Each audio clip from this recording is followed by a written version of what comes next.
through on the inside, and there is contact with the number 8 car, and the 8 car has lost a couple of places. In fact, it looks as though it had moved up, but is now dropped back down in front of its sister car, the 88. So the Audi is now up to, what did we make that, 4th position? It's Audi's up to 3rd position. It's Third not position. The 88 car's a little further back. The 88 car, it was the HTP car that was hit by the Audi there as it made up position. And that's the number 2 Audi, right? Correct. And there was contact side to side between the two cars.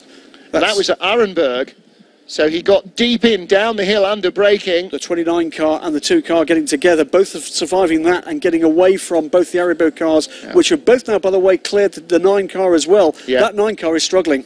It really is, and I wonder whether that is just purely a tyre temperature issue or whether there is something else going on there. So the leader has been caught. We have a very close BMW 1-2, and we have our 3rd and final group of, I was going to say starters, restarters, pacing themselves to the line. The Renault Clio with the inside line, holding the pace. BMW alongside it is holding back a little, and then they're given the green light, and the BMW has lost a row, and from behind the Hyundai's braking formation very early. A couple of cars have come straight down pit road, in fact, so poor worrying about people that may have short-filled seems to have been a sufficient worry. Either that or the footwells are so full of water that he can't trust his feet on the pedals. Not sure which, but the car that had the advantage of visibility at the beginning leads them down into the first corner. And again, there'll be 70-odd cars all trying to make it round a very narrow right-left switchback. So far, we've had about 120-odd cars and didn't seem to be any contact. The first car gets turned around, 133 that looked like. That, I think, is the very first incident we've seen down at that second corner chicane. That's the Schrick, Schumann, Naumann SP2 leading car that got turned around there at turn 2, Martin, but you're right, it's been neat and tidy until that point. Now that was dark blue, and I'm not sure an all dark blue car is that Hyundai Deutschland entry, so we got a glimpse of the number sideways. I'm not sure that's exactly which that car was. However, our leader is, who do we think that was? Augusto Farfus who made that? Yes, I think possibly it was. But it's the 18 car from the 22.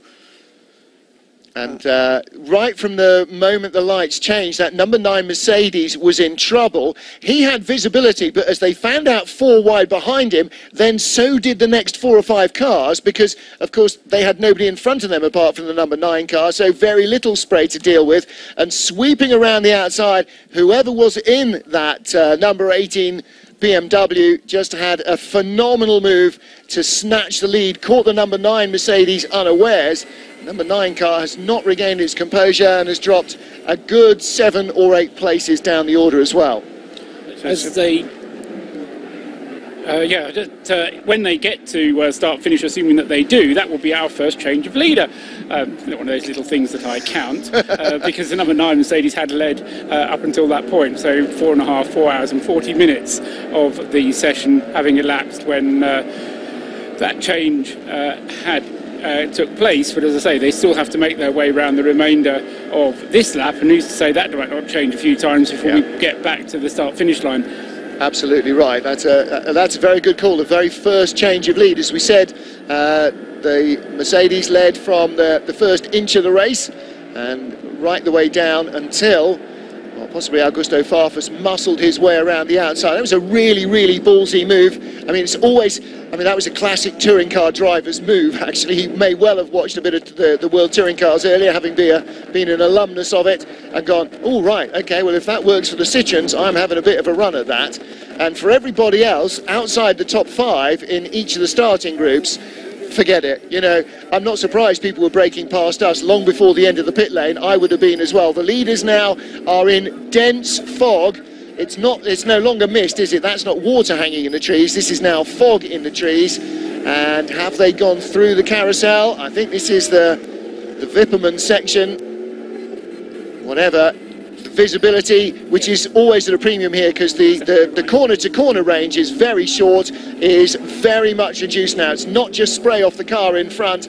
There is actually very little visibility in the air at all. Yeah, you're That's Brunchen. Yeah, absolutely right, Martin. That is coming down into Brunchen. Yeah. It's low cloud, isn't it? It's low cloud hanging in the mountains, as we saw first thing this morning, except that we were above it. Now we're in the middle of it.